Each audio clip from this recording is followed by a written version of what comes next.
تانية مصر.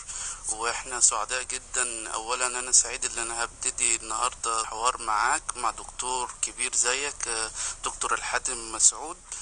اهلا بيك. احنا عاوزين نتكلم في اول نقطة، ايه ابرز او المعايير اللي بيقدر زي مسرحية اردنية سلالم يعقوب يخترق مهرجان كبير زي المسرح العربي؟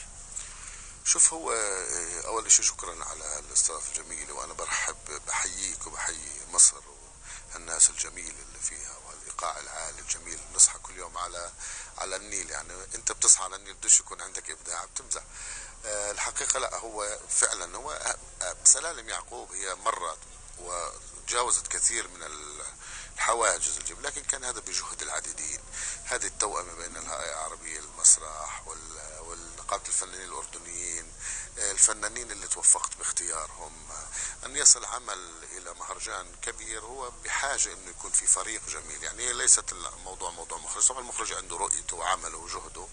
أنا يعني غبت كثيرا على الوطن العربي، قضيت 15 سنة بالصين يعني بأوروبا، وقبل ذلك كنت خرجت من المدرسة التونسية اللي يعني نحيي كل فنانين تونس.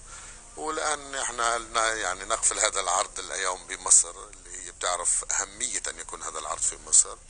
حاولت بهاي تجربتي يعني اللي عشتها في الخارج أن أتعلم ونتعلم سويا في هذا العرض مع فنانين أردنيين. الحقيقة أنا اللي ما حكيته في المؤتمر الصحفي بأنه الفنان الوحيد المحترف معهم هو الفنان اللي بيلعب دور يعقوب اللي هو عماد الشاعر. كل اللي موجودين على المسرح لأول مرة بكونوا على المسرح، واللي أنا نسيت أحكيه وما حكيته فطبعا بهذا الجهد وهذا التعب بتصور أنه وبدعم هالناس الجميلة قدرنا نوصل لهالمهرجان، المهرجان المسرح العربي دورة 11 في القاهرة.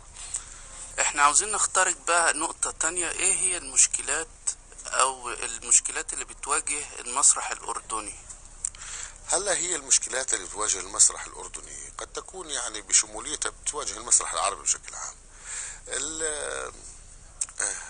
بالحقيقة الأنماط المسرحية التقليدية، يعني بلاش نحكي تقليدية، حتى الأنماط القوالب اللي فرضوها بعض من المخرجين في الأجواء المسرحية خلت الجماهير تهجر المسرح.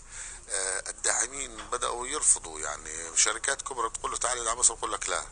يعني في حالة انفضاض انفضت الناس عن المسرح.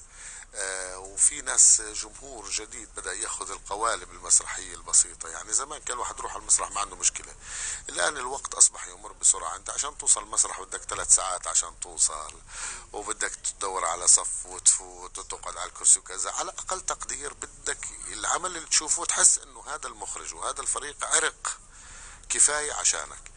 يعني احنا مش مطلوب العمل المسرح يكون دائما في قيمته، على الاقل متقن، يعني متقن بما معناه ان يعرق الفريق كامل، اللي يقول للجمهور يعني انه احنا عرقنا لك، احترمنا تعبك وجيتك. للاسف هذا اللي انا في كثير من الاعمال ما شفته. الابديتس اللي للفنانين، يعني في فنانين للاسف يعني ما بيحاولوا يعملوا لحالهم يعني تطوير في الذات، يعني يبقى في تلك المساحة.